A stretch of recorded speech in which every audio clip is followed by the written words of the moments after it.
Welcome back. Thanks for stopping by. Thanks for coming to story time, the story corner.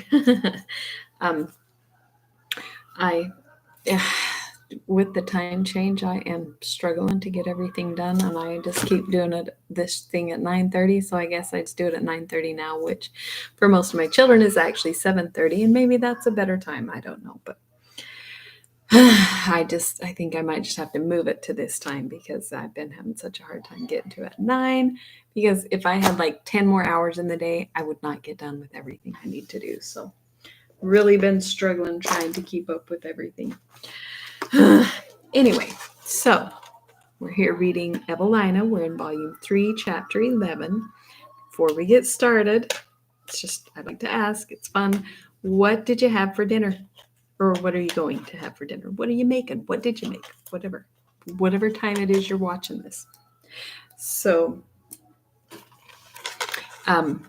we had chicken taco salad, and I had some rice. So I seasoned some rice really good, and then I did taco seasoning on the chicken, and I baked the I had corn chips, and I put 2 different kinds of cheese on them and baked them, and then we had the warm flavored rice and the hot spicy taco chicken, and then cilantro and avocados and tomatoes and salsa and dressing and cucumbers and tomatoes and lettuce, and I mean it was like so many veggies, but it was so good. I was in the mood. It hit the spot for me. It was so good. Anyway, and then I do like to show off some of the things I've made just for fun because I can. It's my channel. Why not, right? Oh, those are really cute. We won't show off those ones. Shown off a lot of bears lately. I want to do something kind of different. Come on. Oh, how about these ones? Pulling the prices off because these are the old prices before everything skyrocketed into ridiculous expensive. So these are kind of fun. I like these that are just like these cute shape. Ah. Oh, you need suggestions for dinner? Oh, well, it depends on what you have. You could always do like sloppy joes or just like baked chicken and steamed broccoli or soup of some kind, hamburger soup. Okay, I'm loving the hearts. You guys are so cute. um, uh, how about if you have hamburger, you could do like Johnson hamburgers, with the just lettuce, pickles, cheese, tomatoes, all just wrapped up in the lettuce. I love that. That's so good, especially if you have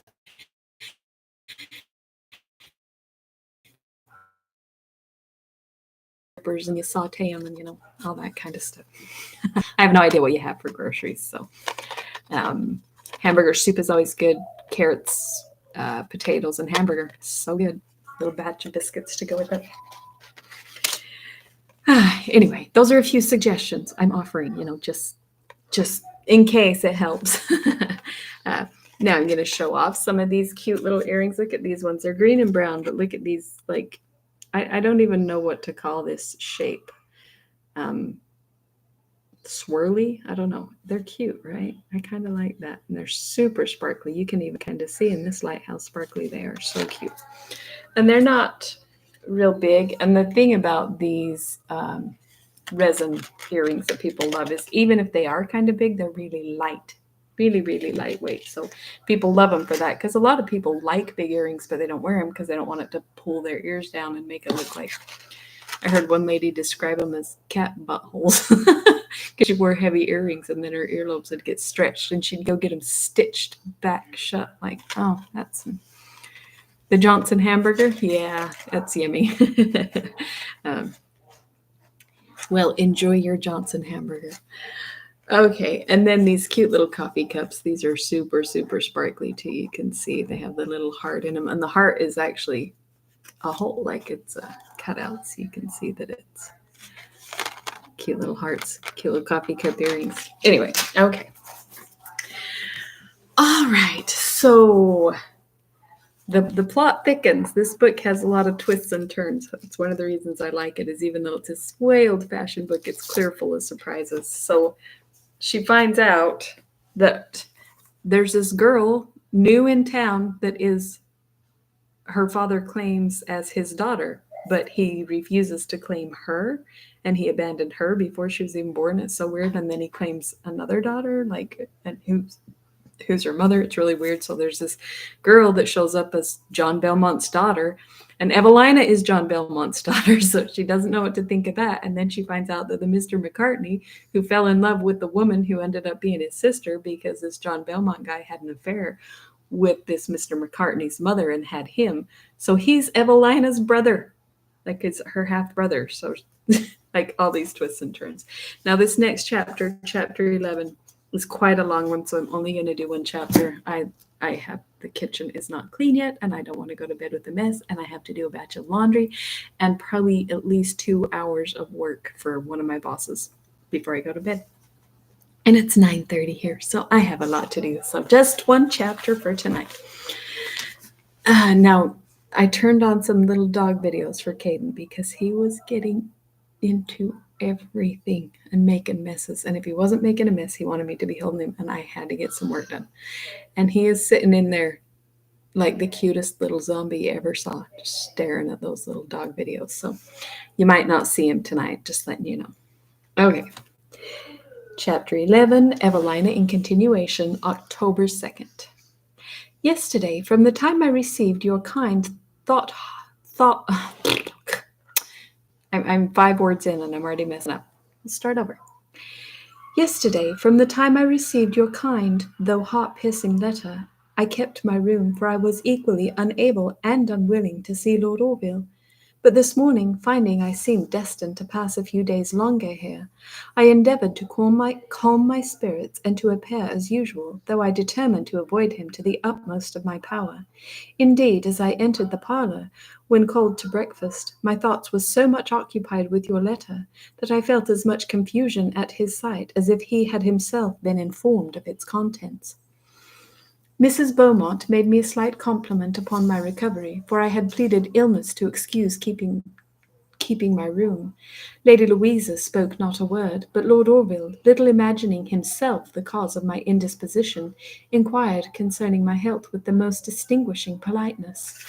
I hardly made any answer, and for the first time since I have been here, contrived to sit at some distance from him. I could not help observing that my reserve surprised him, yet he persisted in his civilities and seemed to wish to remove it. But I paid him very little attention, and the moment breakfast was over, instead of taking a book or walking in the garden, I retired to my own room. Soon after, Miss Selwyn came to tell me that Lord Orville had been proposing I should take an airing, and persuaded her to let him drive us both in his phaeton. She delivered the message with an archness that made me blush, and added with an airing in my Lord Orville's carriage could not fail to revive my spirits. There is no possibility of escaping her discernment. She has frequently rallied me upon his lordship's attention, and alas, upon the pleasure with which I have received it. However, I absolutely refused the offer. Well, said she, laughing, I cannot just now indulge you with any solicitation, for to tell you the truth, I have business to transact at the Wells, and am glad to be excused myself. I would ask you to walk with me, but since Lord Orville is refused, I have not the presumption to hope for success. Indeed, cried I, you are mistaken. I will attend you with pleasure. Oh, rare coquetry, cried she. Surely it must be inherent in our sex, or it would not have been for it could not have been imbibed at Berry Hill. I had not spirits to answer her, and therefore put on my hat and cloak in silence. I promise. Oh, I presume, continued she dryly, it's kind of dark in this corner. I need a light. I need a good light. I don't know. Maybe you'd be able to see my wrinkles more and it'd be worse. Now I lost my place. I presume, continued she dryly, his lordship may walk with us? If so, madam, said I, you will have a companion, and I will stay at home. My dear child, cried she, did you bring the certificate of your birth with you? Dear madam, no. Why then, we shall never be known again at Berry Hill. I felt too conscious to enjoy her pleasantry, but I believe she was determined to torment me, for she asked if she should inform Lord Orville that I desired him not to be of the party. By no means, madam, but indeed I had rather not walk myself. My dear, cried she, I really do not know you this morning. You have certainly been taking a lesson of Lady Louisa. She went downstairs, but presently returning, told me she had acquainted Lord Orville that I did not choose to go out in the phaeton, but preferred a walk, tete-a-tete, with her by way of variety. I said nothing, but was really vexed. She bid me go downstairs, and said she would follow immediately. Lord Orville met me in the hall. I fear, said he, Miss Anville is not yet quite well? And he would have taken my hand, but I turned from him, and curtsying slightly, went into the parlour. Mrs. Beaumont and Lady Louisa were at work. Lord Merton was talking with the latter, for he has now made his peace, and is again received into favour. I seated myself as usual by the window. Lord Orville in a few minutes came to me and said, Why is Miss Anville so grave? Not grave, my lord, said I, only stupid. And I took up a book. Wow. My nose is itching. Somebody's thinking about me. You will go, said he, after a short pause, to the assembly tonight? No, my lord, certainly not. Neither then will I, for I should be sorry to sully the remembrance I have of the happiness I enjoyed at the last. Mrs. Selwyn then came in. General inquiries were made, to all but me, of who would go to the assembly. Lord Orville instantly declared he had letters to write at home, but everyone else settled to go. Oh, he came after all. I guess you do get a thing. Come here. Come say hi. Oh, he's trying to pull me off the chair. What? Look. What's the matter? What? Do you need something? What do you need? Do you need a drink? Say hi.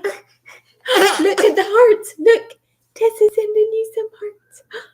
Hey, what's that? Oh, he likes those hearts.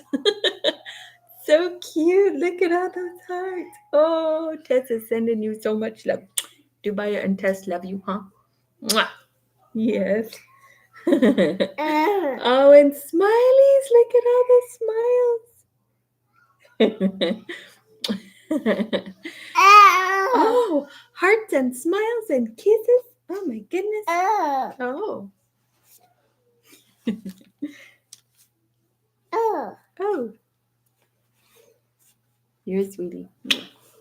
It's his thing recently. If I sit down to work or do anything, he grabs me and tries to pull me like off of the chair or the stool or the couch or wherever I am. He's like, no, I want you to stand up and I want you to just do nothing but pay attention to me. Yeah. You're silly, baby. Okay.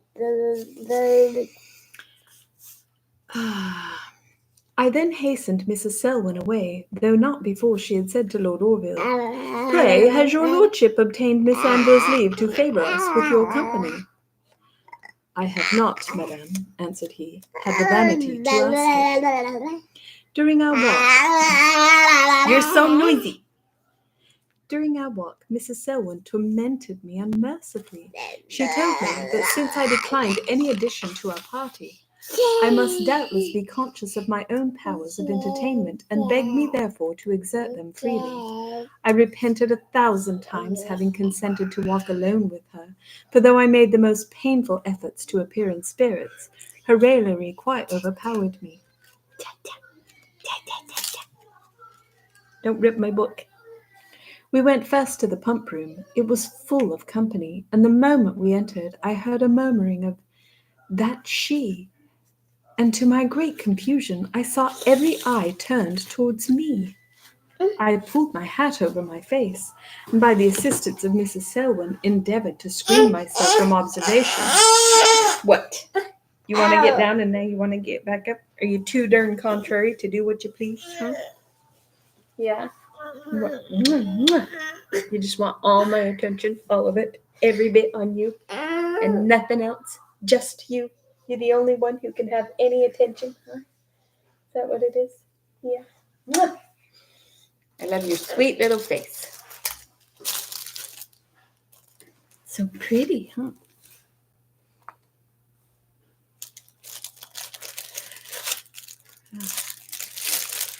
Nevertheless, I found I was so much the object of general attention that I entreated her to hasten away. But unfortunately she had entered into conversation very earnestly with a gentleman of her acquaintance, and would not listen to me, but said that if I was tired of waiting, I might walk on to the milliner's with the Miss Watkins, two young ladies I had seen at Mrs. Beaumont's who were going thither. You're so noisy. Oh. You want this one? Want that one? I accepted the offer very readily, and away we went, but we had not gone 3 yards before we were followed by a party of young men who took every possible opportunity of looking at us, and as they walked behind, talked aloud in a manner at once unintelligible and absurd. Yes, cried one, 'tis certainly she. Mark but her blushing cheek. And then her eye, her downcast eye, cried another. True, oh, most true, said a third. Every beauty is her own. But then, said the first, her mind. Now the difficulty is to find out the truth of that, for she will not say a word. She is timid, answered another. Mark but her timid air. During this conversation we walked on silent and quick, as we knew not to whom it was particularly addressed. We were all equally ashamed and equally desirous to avoid such unaccountable observations. Soon after we were caught in a shower of rain. We hurried on, and these gentlemen, following us, offered their services in the most pressing manner, begging us to make use of their arms, and while I almost ran in order to avoid their impertinence, I was suddenly met by Sir Clement Willoughby. Sir Clement's back. We both started. Good heaven, he exclaimed, Miss Anville! And then, regarding my tormentors with an air of displeasure, he earnestly inquired if anything had alarmed me. No, no, cried I, for I found no difficulty now to disengage myself from these youths, who probably... Hey, don't ruin my flowers. Those are expensive, baby. Who, probably concluding from the commanding air of Sir Clement that he had a right to protect me, quietly gave way to him, and entirely quitted us. With his usual impetuosity, he then began 1,000 enquiries, accompanied with as many compliments, and he told me that he had arrived at Bristol but this morning, which he had entirely devoted to endeavours to discover where I lodged. Did you know, then, said I, that I was at Bristol? Would to heaven, cried he, that I could remain in ignorance of your proceedings with the same contentment you do of mine. Then should I not for ever journey upon the wings of hope to meet my own despair. You cannot even judge of the cruelty of my fate, for the ease and serenity of your mind incapacitate you from feeling for the agitation of mine. The ease and serenity of my mind.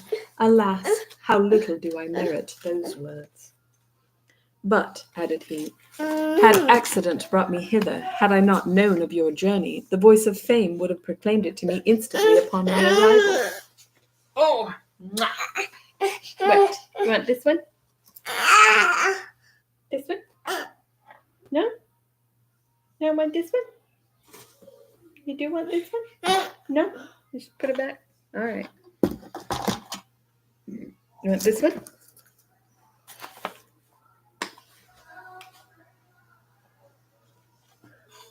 Hey, here's the light.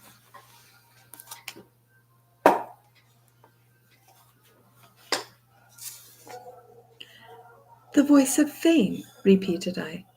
Yes, for yours was the first name I heard at the pump room, but I had not heard your name. But had I not heard your name, such a description could have painted no one else. Indeed, said I do not understand you. But just then...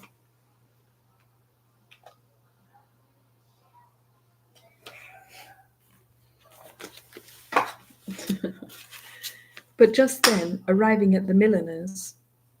Okay. Oh, now I lost my place again. Our conversation ended, for Miss Watkins called me to look at caps and ribbons. Sir Clement, however, has the art of being always at home. He was very soon engaged as busily as ourselves in looking at lace ruffles, yet he took an opportunity of saying to me in a low voice, How charmed I am to see you look so well. I was told you were ill, but I never saw you in better health. never more infinitely lovely. Oh. I turned away to examine the ribbons, and soon after Mrs. Selwyn made her appearance. I found that she was acquainted with Sir Clement, and her manner of speaking to him convinced me that he was a favourite with her. When their mutual compliments were over, she turned to me and said, "Pray, Miss Anville, how long can you live without nourishment?" "Indeed, ma'am," said I, laughing, "I have never tried." "Because so long and no longer," answered she, "you may remain at Bristol." "Why, what is the matter, ma'am?" "The matter? Why, all the ladies are at open war with you, the whole pump room is in confusion, and you, innocent as you pretend to look, are the cause. However, if you take my advice, you'll be very careful how you eat and drink during your stay." So all the ladies are so jealous of her, somebody's going to poison her.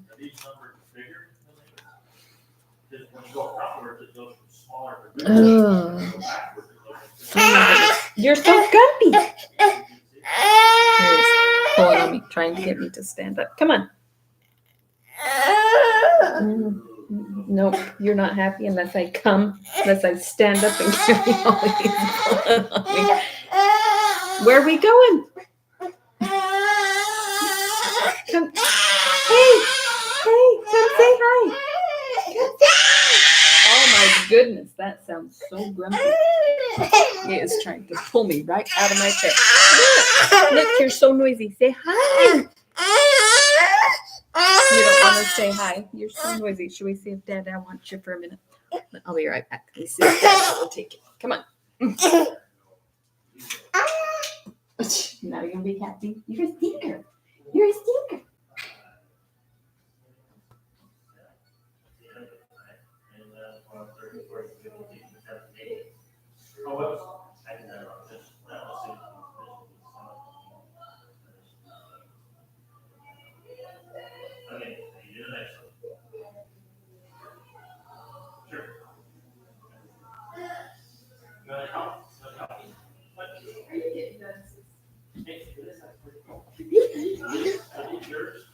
Hi. What? I don't know what you're talking about. Is there deer around here? Yeah, that's what it is.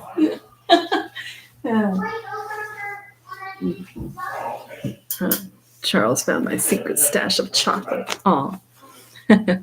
You guys are so cute. I love the parts. Thanks for all the love. Okay.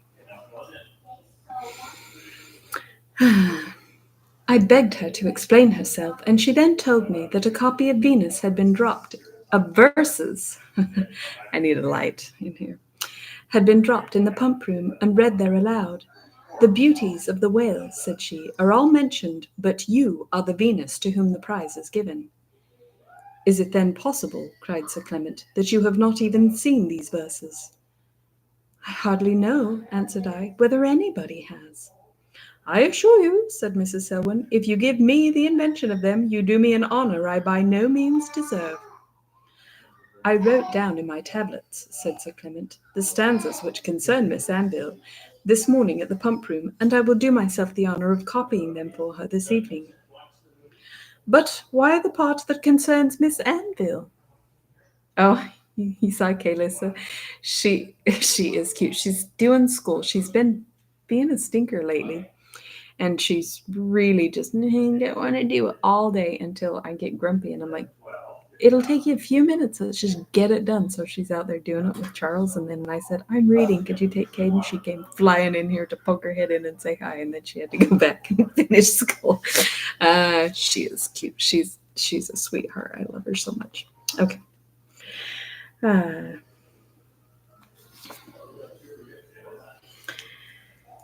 "But why the part that concerns Miss Anville?" said Mrs. Selwyn. "Did you ever see her before this morning?" "Oh, yes," answered he. "I have had that happiness frequently at Captain Mervyn's." Too frequently," added he in a low voice, as Mrs. Selwyn turned to the milliner, and as soon as she was occupied in examining some trimmings, he came to me, and almost whether I would or not, entered into conversation with me. "I have 1,000 things," cried he, "to say to you, Pray, where are you? With Mrs. Selwyn, sir. Indeed. Then, for once, chance is my friend. And how long have you been here? About 3 weeks. Good heaven, what an anxious search have I had to discover your abode, since you so suddenly left town. The termagant Madame Duval refused me all intelligence. Oh, Miss Anville, did you know what I have endured? The sleepless, restless state of suspense I have been tortured with, you could not, all cruel as you are, you could not have received me with such frigid indifference. Received you, sir? Why, is it not my visit to you? Do you think I should have made this journey but for the happiness of again seeing you? Indeed, it is possible I might, since so many others do. Cruel, cruel girl, you know that I adore you. You know you are the mistress of my soul and arbitress of my fate. Wow. Mrs. Selwyn, then advancing to us, assumed a more disengaged air and asked if he should not have the pleasure of seeing her in the evening at the assembly. Oh, yes, cried she, we shall certainly be there, so you may bring the verses with you if Miss Anville can wait for them so long. I hope, then, returned he, that you will do me the honour to dance with me. I thanked him, but said that I should not be at the assembly. Not be at the assembly? Cried Mrs. Selwyn. Why, have you two letters to write? She looked at me with a significant archness that made me colour, and I hastily answered, No, indeed, madam. You have not, cried she, yet more dryly. Then pray, my dear, do you stay at home to help or to hinder the others? Because Lord Orville's staying home to write letters, so she's saying, are you going to help him or get in his way? To do neither, ma'am, answered I, in much confusion. So, if you please, I will not stay at home. You allow me, then, said Sir Clement, to hope for the honour of your hand? I only bowed, for the dread of Mrs. Selwyn's raillery made me dare not refuse him. Sorry, you can hear all the all the noise out there. Our house is noisy. Soon after this we walked home. Sir Clement accompanied us, and the conversation that passed between Mrs. Selwyn and him was supported in so lively a manner that I should have been much entertained had my mind been more at ease. But alas, I could think of nothing but the capricious, the unmeaning appearance which the alterations in my conduct must make in the eyes of Lord Orville. And much as I wished to avoid him, greatly as I desired to save myself from having my weakness known to him, yet I cannot endure to incur his ill opinion, and unacquainted as he is with the reasons by which I am actuated, how can he fail condemning a change to him so unaccountable? As we entered the garden, he was the first object we saw. He advanced to meet us, and I could not help observing that at sight of each other both he and Sir Clement changed colour. Ah, the rivalry! Woohoo! We went into the parlour, where we found the same party we had left. Mrs. Selwyn presented Sir Clement to Mrs. Belmont. Lady Louisa and Lord Merton he seemed well acquainted with already.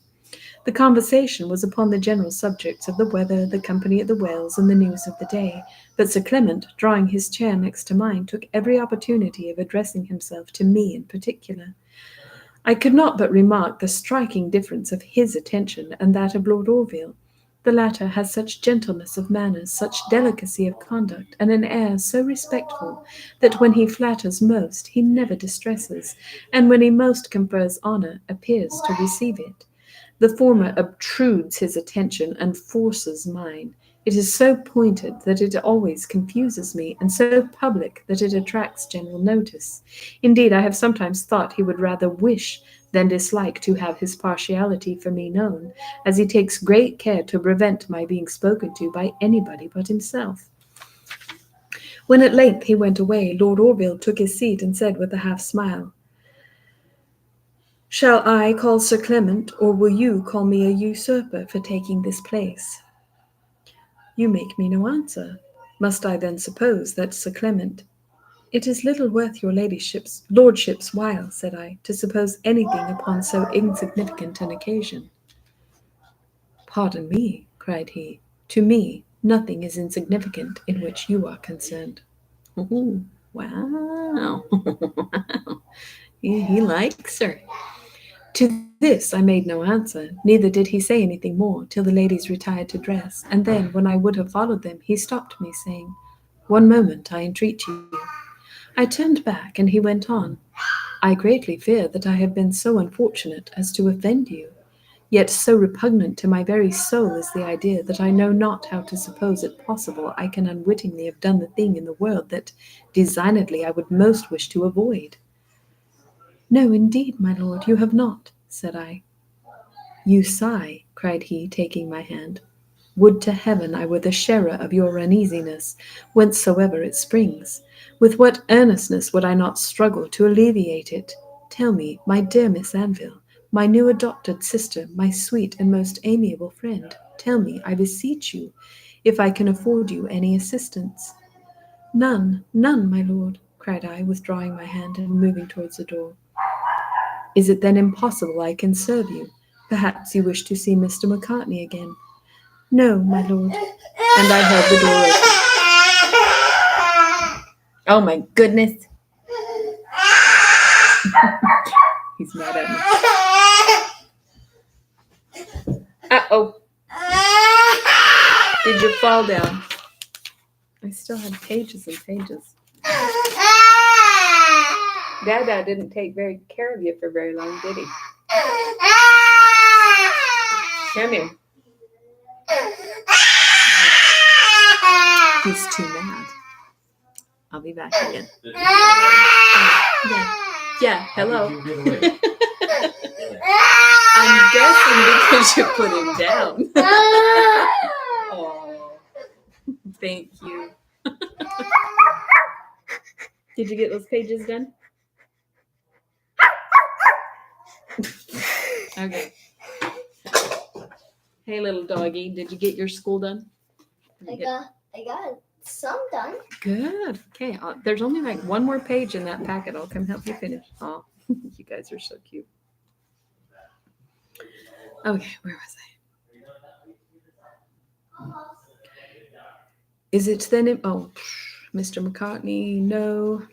I am not, sorry for that. Yet, oh, Miss Anville, there is a question, there is a conjecture, I know not how to mention because I dread the result, but I see you are in haste. Perhaps in the evening I may have the honor of a longer conversation. Yet one thing will you have the goodness to allow me to ask. Did you, this morning, when you went to the Wells, did you know who you would meet there? Who, my lord? I beg your pardon 1,000 times for a curiosity so unlicensed, but I will say no more at present. Oh, now he's worried that she went to the Wells to meet Sir Clement. He's jealous. He bowed, expecting me to go, and then with quick steps, but a heavy heart, I came to my own room. His question, I am sure, meant Sir Clement Willoughby, and had I not imposed upon myself the severe task of avoiding, flying Lord Orville, with all my power, I would instantly have satisfied him of my ignorance of Sir Clement's journey, and yet more did I long to say something of the assembly, since I found he depended upon my spending the evening at home. I did not go downstairs again till the family was assembled to dinner. My dress, I saw, struck Lord Orville with astonishment, and I was myself so much ashamed of appearing whimsical and unsteady that I could not look up. "I understood," said Mrs. Beaumont, "that Miss Anville did not go out this evening." "Her intention in the morning," said Mrs. Selwyn, "was to stay at home, but there is a fascinating power in an assembly which, of course, is not to be resisted." "The assembly?" cried Lord Orville. "Are you then going to the assembly?" I made no answer, and we all took our places at table. It was not without difficulty that I contrived to give up my usual seat, but I was determined to adhere to the promise in my yesterday's letter, though I saw that Lord Orville seemed quite confounded at my visible endeavours to avoid him. Ah, poor guy. Poor guy. After dinner we all went into the drawing-room together, as there were no gentlemen to detain his lordship, and then, before I could place myself out of his way, he said, "You are then really going to the assembly? May I ask if you shall dance?" "I believe not, my lord." "If I did not fear," continued he, that you would be tired of the same partner at 2 following assemblies, I would give up my letter writing till tomorrow and solicit the honour of your hand. If I do dance, said I, in great confusion, I believe I am engaged. Engaged, cried he with earnestness. May I ask to whom? To Sir Clement Willoughby, my lord. He said nothing, but looked very little pleased, and did not address himself to me any more all the afternoon. Oh, sir, thus situated, how comfortless were the feelings of your Evelina! Early in the evening, with his accustomed assiduity, Sir Clement came to conduct us to the assembly. He soon contrived to seat himself next me, and in a low voice paid me so many compliments that I knew not which way to look. Lord Orville hardly spoke a word, but his countenance was grave and thoughtful. Yet whenever I raised my eyes, his, I perceived, were directed towards me, though instantly upon meeting mine he looked another way. Yeah, we've all been there. Excuse me. In a short time, Sir Clement, taking from his pocket a folded paper, said almost in a whisper, Here, loveliest of women, you will see a faint and unsuccessful attempt to paint the objects of all my adoration. Yet weak as are the lines for the purpose, I envy beyond expression the happy mortal who has dared make the effort. I will look at them, said I, some other time. For conscious that I was observed by Lord Orville, I could not bear he should see me take a written paper so privately offered for Sir Clement. But Sir Clement is an impracticable man, and I never yet succeeded in any attempt to frustrate whatever he had planned. No, said he, still in a whisper, you must take them now, while Lady Louisa is away. For she and Mrs. Selwyn were gone upstairs to finish their dress, as she must by no means see them. Indeed, said I have no intention to show them. But the only way, answered he, to avoid suspicion is to take them in her absence. I would have read them aloud myself, but they are not proper to be seen by anybody in this house, yourself and Mrs. Selwyn excepted. Then again he presented me the paper, which I now was obliged to take, as I found declining it was vain. But I was sorry that this action should be seen, and the whispering remarked, though the purport of the conversation was left to conjecture. As I held it in my hand, Sir Clement teased me to look at it immediately, and told me that the reason he could not produce the lines publicly was that among the ladies who were mentioned and supposed to be rejected was Lady Louisa Larpent. I am much concerned at this circumstance, as I cannot doubt but that it will render me more disagreeable to her than ever, if she should hear of it. I will now copy the verses which Sir Clement would not let me rest till I had read. See last advance with bashful grace, downcast eye and blushing cheek, timid air and beauteous face, Anvil whom the graces seek. Though every beauty is her own, and though her mind with virtue fills, Anvil to her power unknown, artless strikes, unconscious kills. Oh, I am sure, my dear sir, you will not wonder that a panegyric such as this should, in reading, give me the greatest confusion, and unfortunately, before I had finished it, the ladies returned. What have you there, my dear? Said Mrs. Selwyn. Nothing, ma'am, said I, hastily folding and putting it in my pocket. And has nothing, cried she, the power of rouge? It made her blush. I made no answer. A deep sigh which escaped Lord Orville at that moment reached my ears, and gave me sensations which I dare not mention. Lord Merton then handed Lady Louisa and Mrs. Beaumont to the latter's carriage. Mrs. Selwyn led the way to Sir Clement's, who handed me in after her. During the ride I did not once speak, but when I came to the assembly room, Sir Clement took care that I should not preserve my silence. He asked me immediately to dance. I begged him to excuse me and seek some other partner, but on the contrary, he told me he was very glad I would sit still, as he had a million of things to say to me. He then began to tell me how much he had suffered from absence, how greatly he was alarmed when he heard I had left town, and how cruelly difficult he had found it to trace me, which at last he could only do by sacrificing another week to Captain Mervyn. And how a grove, continued he, which at my first visit I thought the most delightful spot upon earth, now appeared to be the most dismal. The face of the country seemed altered. The walks which I had thought most pleasant were now most stupid. Lady Howard, who had appeared a cheerful and respectable old lady, now seemed in the common John Trot style of other aged dames. Mrs. Mervyn, who I had esteemed as an amiable piece of still life, now became so insipid that I could hardly keep awake in her company. The daughter, too, whom I had regarded as a good-humoured, pretty sort of girl, now seemed too insignificant for notice. And as to the captain, I had always thought him a booby, but now he appeared a savage.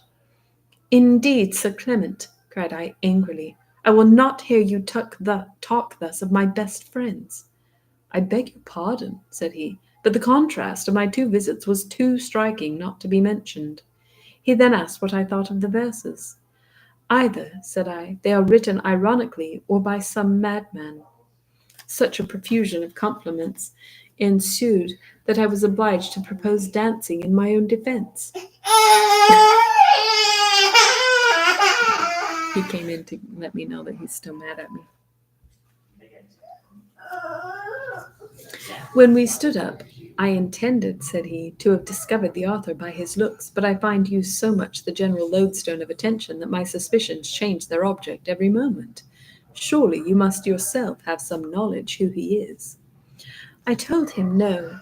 Yet, my dear sir, I must own to you, I have no doubt but that Mr. Macartney must be the author. No one else would speak of me so partially, and indeed his poetical turn puts it with me beyond dispute. He asked me 1,000 questions concerning Lord Orville, how long he had been at Bristol, what time I had spent at Clifton, whether he rode out every morning, whether I ever trusted myself in a phaeton, and a multitude of other inquiries, all tending to discover if I was honoured with much of his lordship's attention, and all made with his usual freedom and impetuosity. Fortunately, as I much wish to retire early, Lady Louisa makes a point of being among the first who quit the rooms, and therefore we got home in a very tolerable time. Lord Orville's reception of us was grave and cold, far from distinguishing me, as usual, by particular civilities. Lady Louisa herself could not have seen me enter the room with more frigid unconcern, nor have more scrupulously avoided honouring me with any notice. But chiefly I was struck to see that he suffered Sir Clement, who stayed supper, to sit between us without any effort to prevent him, though till then he had seemed to be even tenacious of a seat next mine. This little circumstance affected me more than I can express. She's such a girl, such a woman. Uh, she's trying to avoid him, doesn't want to sit by him, and makes sure she doesn't sit by him, and then feels bad when he doesn't try to sit by her. We're all like that a little bit, aren't we? Yet I endeavoured to rejoice at it, since neglect and indifference from him may be my best friends. But alas, so suddenly, so abruptly to forfeit his attention, to lose his friendship. Oh, sir, these thoughts pierced my soul. Scarce could I keep my seat, for not all my efforts could restrain the tears from trickling down my cheeks. However, as Lord Orville saw them not, for Sir Clement's head was constantly between us. I tried to collect my spirits, and succeeded so far as to keep my place with decency till Sir Clement took leave, and then, not daring to trust my eyes to meet those of Lord Orville, I retired. I have been writing ever since, for certain that I could not sleep, I would not go to bed. Tell me, my dearest sir, if you possibly can, tell me that you approve my change of conduct. Tell me that my altered behaviour to Lord Orville is right, that my flying his society and avoiding his civilities are actions which you would have dictated. Tell me this, and the sacrifices I have made will comfort me in the midst of my regret.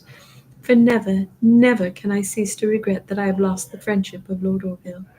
Oh, sir, I have slighted, have rejected, have thrown it away. No matter. It was an honour I merited not to preserve, and now I see that my mind was unequal to sustaining it without danger. Yet so strong is the desire you have implanted in me to act with uprightness and propriety, that however the weakness of my heart may distress and afflict me, it will never, I humbly trust, render me wilfully culpable. The wish of doing well governs every other as far as concerns my conduct, for am I not your child, the creature of your own forming? Yet, oh, sir, friend, parent of my heart, my feelings are all at war with my duties. Oh, yeah, I think we all know how that is. And while I most struggle to acquire self approbation, my peace, my happiness, my hopes are lost. 'Tis you alone can compose a mind so cruelly agitated. You, I well know, can feel pity for the weakness to which you're a stranger, and though you blame the affliction, soothe and comfort the afflicted. Okay, well, that was a super long chapter. So we will pick up tomorrow, chapter 12. Now, like I said, I did get the Anne of Green Gables books ordered. I think, were there only 20 chapters, I think, in this one? So there's only like 8 more. So if we do 2 a day, we'll be done with this in like 4 days. So, I mean, depending on how it goes. Oh, 23, but a couple of them are super short. So yeah, 4 or 5 days and we'll be done with this one and we'll start Anne of Green Gables. So that'll be fun. Um, and like I said, I did get the set of 8. So we'll start with one and we'll go all the way through. So I'm kind of excited because that is one of my favorite stories of all time. So that's coming. I'm excited. So thanks for stopping by. I love it when you guys are here. It's so fun. Just I miss you so dang much. And I'm gonna go get back to work. I have so much to do. So we will see you tomorrow at story time in the story corner. Love you guys.